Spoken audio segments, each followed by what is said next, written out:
meus amores, tudo bom com vocês?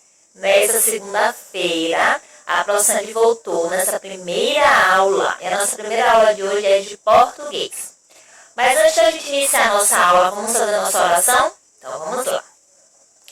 Papai do céu, abençoa a nossa vida, a vida dos nossos coleguinhas e de toda a nossa família. Iluminar a nossa aula para que possamos aprender bastante nesse dia. Amém? Então vamos lá. Antes de a gente entrar num assunto novo, a gente vai revisar os assuntos trabalhados, que foi os sinais gráficos e os acentos. E logo no meio da aula, no decorrer da aula, a gente vai descobrir o assunto novo do dia, certo? Então vamos lá.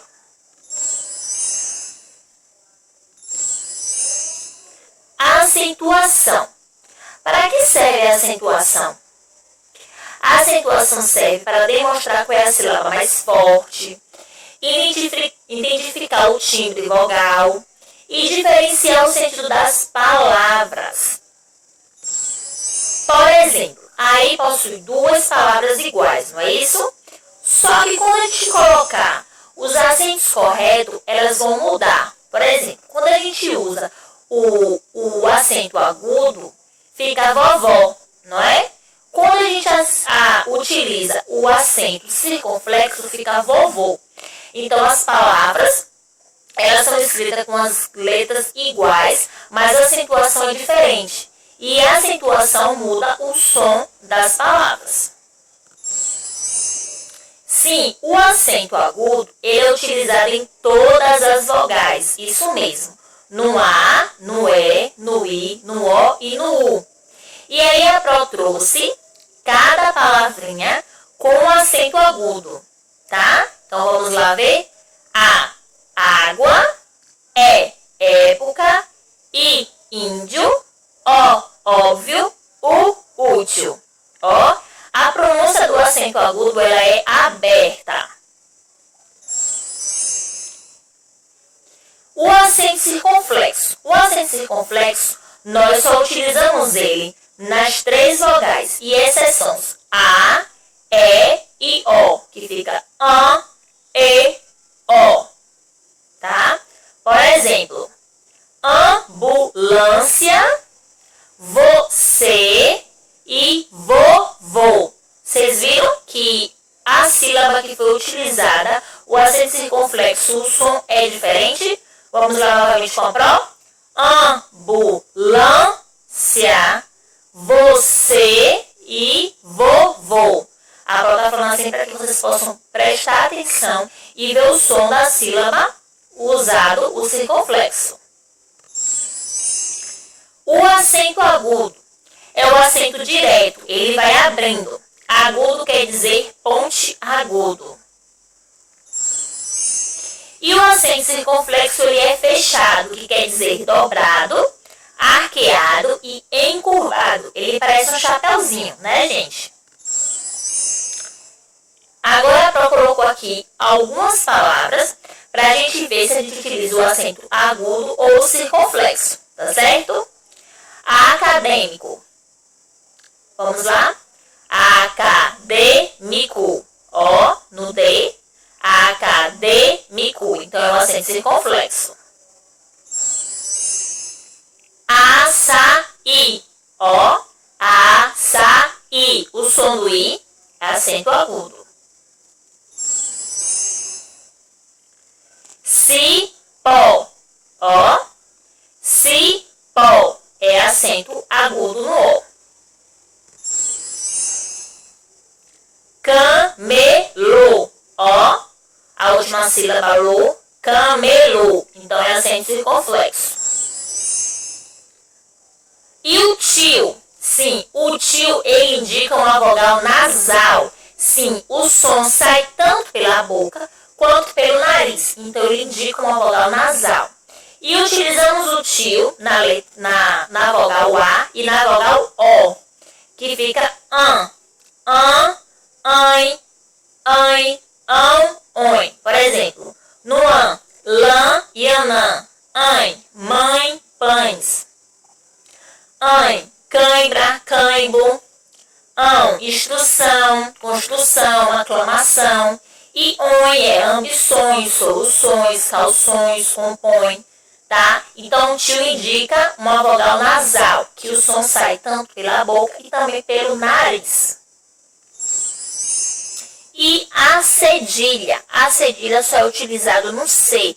Isso mesmo, ele substitui o som, substitui não, ele tem o mesmo som do S, ele não substitui, tá, gente? Já atrapalhou. A cedilha, que é o C cedilha, ele tem o mesmo som do S ou do SS. Por exemplo, maçã é com C cedilha. Açude é com C cedilha. Moço é com C cedilha. Então, ele tem o mesmo som do S ou do SS. Tá certo? Em algumas palavras. Agora, vamos para os sinais de pontuação. Então, vamos lá? O primeiro ponto, né, aí, o sinal é o ponto final, tá? O ponto final serve para indicar o fim de uma frase. Indica uma pausa total. Por exemplo, eu andei de carro. Acabou a frase. Ponto final. Então, é uma pausa total. Indica o fim de uma frase. Interrogação. Utilizamos a interrogação para formular perguntas diretas ou indicar uma indignação. Aí a Pro colocou 2 exemplos aí. Por exemplo, desejam participar da festa de confraternização? É uma pergunta. Então, utilizamos a interrogação. Ou então essa, o quê? Não acredito que você tenha feito isso. Uma indignação. Tá? Então, também utilizamos a interrogação. Exclamação. Serve para indicar sentimentos diferentes, tais como entusiasmo, surpresa, súplica, ordem, horror, espanto. Uma exclamação. Por exemplo, é uma afirmação essa aqui. Iremos viajar. Ó. E essa. Por favor, não me deixe aqui. O outro. Foi ele o vencedor. Que horror! Então, a exclamação utilizamos para expressar os nossos sentimentos, seja ele horror, surpresa, súplica, espanto. Então, utilizamos a exclamação. Ponto e vírgula. Ele serve para separar itens enumerados. Por exemplo, a matemática se divide em geometria, ponto e vírgula, álgebra, ponto e vírgula, trigonometria, ponto e vírgula, e financeira, utilizamos o ponto final, porque não tem mais nenhum item a ser falado, a ser escrito. Tá? Então, ponto e vírgula é para separar itens enumerados. Pronto? Travessão. Indica que alguém vai falar. João falou. Aí o travessão, olá. O João então falou olá. Por exemplo, normalmente quando a Pro conta historinha para vocês que tem conversa entre personagens, ou que o personagem falou alguma coisa, isso indica que antes do personagem falar, da fala do personagem, utilizamos o travessão. Entendeu? Vírgula. Serve para indicar, para separar itens, destacar mudanças de pensamento. Então, a vírgula serve para indicar, para separar itens, destacar mudanças de pensamento.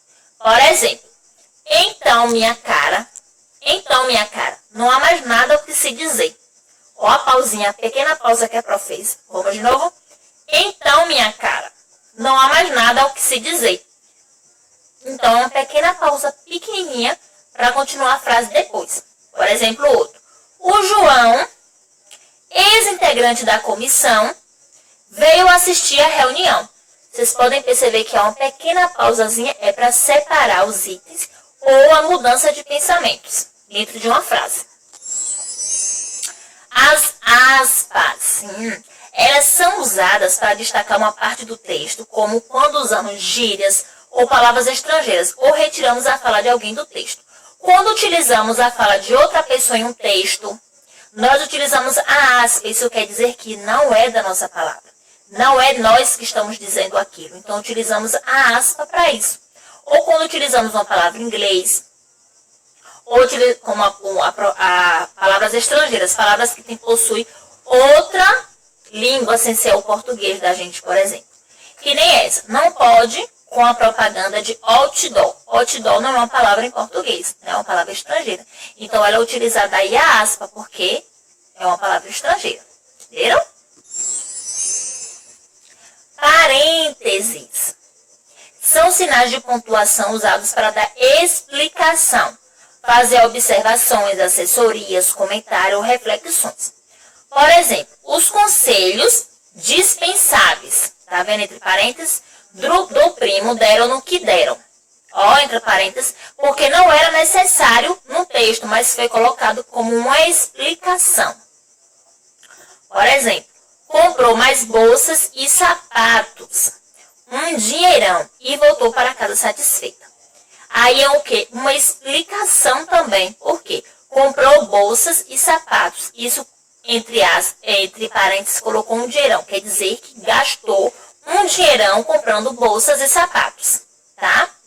A terceira frase que a Pro colocou. Mal me viu, perguntou. Sem qualquer descrição, como sempre. Aí foi uma observação. Então, essa observação ficou como entre parênteses. Tá? Quem seria promovido? Então, quando há uma explicação, uma observação, um comentário, uma reflexão dentro de um texto, a gente utiliza o quê? O parênteses. Reticências. Reticências são esses 3 pontinhos aí, tá vendo? Isso. Eles são utilizados na escrita, uma série de pontos com 3, tá? No final, no início ou no meio de uma frase. A utilização deste gênero de pontuação indica um pensamento ou ideia que ficou por terminar e que transmite por parte de quem exprime esse conteúdo uma omissão. Quer dizer que é algo que poderia ter sido escrito, mas não foi. Algo que poderia ter sido dito, mas não foi. Por exemplo, vamos jantar amanhã?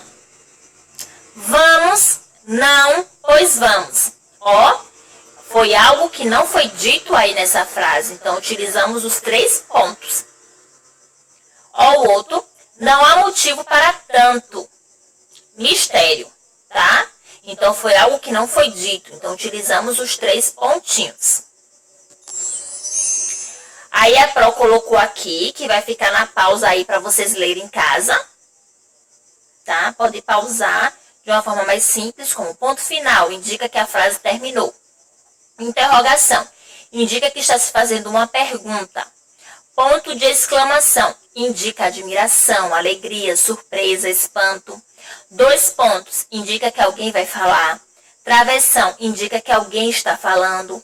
Reticências, indica a suspensão do pensamento, dúvida que a frase foi interrompida.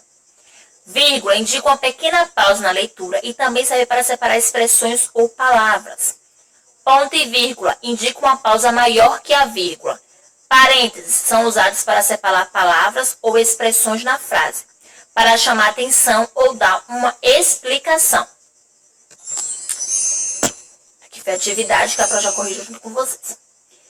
Aí vamos entrar no assunto novo de hoje, que é substantivo feminino e masculino. O que é substantivo? Substantivo é a palavra que dá o nome a pessoas, objetos, animais e lugares. Então, chama-se de substantivo. Sim, existe substantivo masculino e substantivo feminino. E como é que a gente identifica isso? Quando a gente utiliza para a gente conhecer o substantivo masculino, utilizamos o os, o e o uns. Então, quando é utilizado esses artigos aqui, ele quer dizer que o substantivo ele é masculino.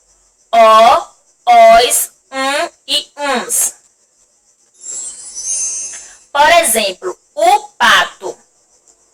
Os patos quer dizer o que? Que é masculino. Outro exemplo. Um boi, uns bois. Tá vendo? Então, utilizamos aí o e uns, que também é masculino, tá? No singular e no plural. Substantivo feminino. Usamos antes do substantivo o a, as, uma e umas. Então, Antes do substantivo, para a gente identificar que ele é feminino, utilizamos o a, o as, umas e umas. Tá? Tipo, uma e umas. Por exemplo, a pata, as patas. Uma vaca, umas vacas. Existem também biformes. O que significa isso? Que possui duas formas para o masculino e uma forma para o feminino, tá? Então, biformes quer dizer que existe uma palavra para o feminino e uma para o masculino. Por exemplo, algumas palavras só trocamos o O pelo A. Por exemplo, gato, masculino. Mas a gente quer colocar o feminino do gato. Então, trocamos o O pelo A, que fica gata. Pato é o masculino, queremos colocar no feminino. Tiramos o O e colocamos o A, que fica pata. Entenderam? Possui outros substantivos biformes, que são escritos de maneiras diferentes. Por exemplo, galo, galinha. Bode, cabra. Homem, mulher. Exemplos também tem avó, avô, bode, cabra, boi, vaca, cavalo, égua, carneiro, ovelha. Tá? Alguns substantivos devem ser usados com artigo para conhecer o gênero. Por exemplo, o substantivo dentista, precisamos utilizar o artigo para identificar. Por quê? Porque as palavras elas são iguais, as mesmas. Os substantivos são os mesmos. Então, para a gente identificar a palavra, temos que usar o artigo correto. Por exemplo, o dentista quer dizer que é o masculino. A dentista quer dizer que é o feminino. Entendeu? O substantivo é o mesmo. O que vai diferenciar o gênero é o artigo utilizado, que é no masculino é o dentista, no feminino é a dentista. Aí a atividade que eu quero que vocês façam no caderno de vocês. De português, cabeçalho, nome completo da escola, o seu nome, o nome da pro e a data do dia. E vocês vão responder lá. Primeiro, forme o feminino, trocando o O pela palavra A. A, menino. B, porco. C, aluno. D, pato. E, gato. Então, vocês vão transformar no feminino, utilizamos a letra A. E a segunda questão é forme o feminino conforme os exemplos. Então, vocês pausam aí direitinho para que vocês possam passar para o caderno, tá certo? E depois de 1 hora com a atividade realizada, eu quero essa atividade no WhatsApp ou no e-mail, tá certo? Para corrigir. E a aula de hoje foi isso, tá? Beijinhos da ProSandy, tô com muita saudade de vocês, tá? Fica com Deus, beijos, até a próxima aula, tchau, tchau.